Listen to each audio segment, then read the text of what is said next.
Hey, what's up? I'm Jason Howell and I'm here with the Motorola Smart Controller. It's a $99.99 device. It's a remote control for your Android device.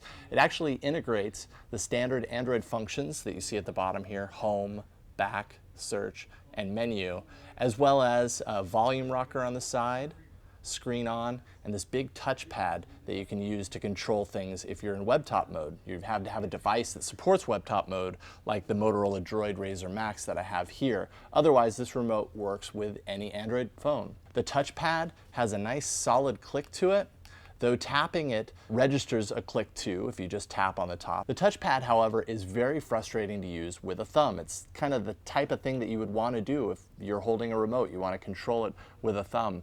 And your thumbs are just too fat, so when you're trying to narrow in on something and tap it, a lot of times you end up missing it. Two-handed operation is ideal for this, especially for the multi-touch gestures that they build into the device. But no matter what, anything more than your fingertip is going to throw the accuracy off completely.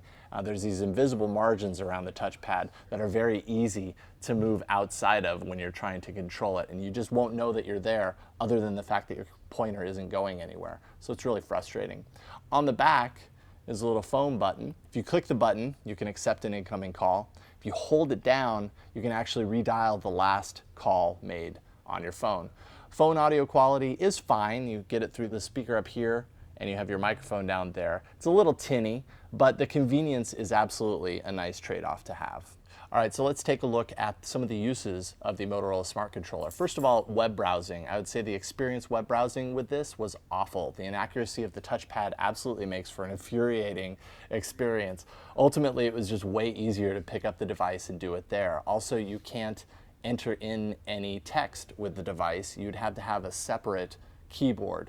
It has voice dictation, voice entry if you hold down the search button, as any Android phone does, but still not ideal in all situations. I did a lot of movie viewing with the device, and I might say that the controller is maybe intended for that a little bit more than it is web browsing. It's still not ideal. The touchpad just isn't accurate enough to do the simple things like fast forward and rewind to a particular spot easily. And finally, webtop mode on supported Motorola devices. I tested it with this, the HD station that Motorola sells, and it gives the controller a little bit more purpose. You'd still need a keyboard for some sort of text entry as you're using the device. So let's take a look at the pros. You can access your docked phone from across the room.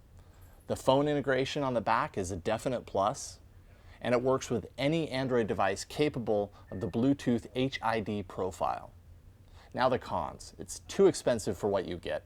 It's yet another thing to remember to charge at night, and the touchpad inaccuracies kill the device. If you haven't guessed by now, I absolutely recommend that you not buy the Motorola Smart Controller. You can check out my reviews on All About Android at twit.tv/AAA, and thank you for watching my review of the Motorola Smart Controller.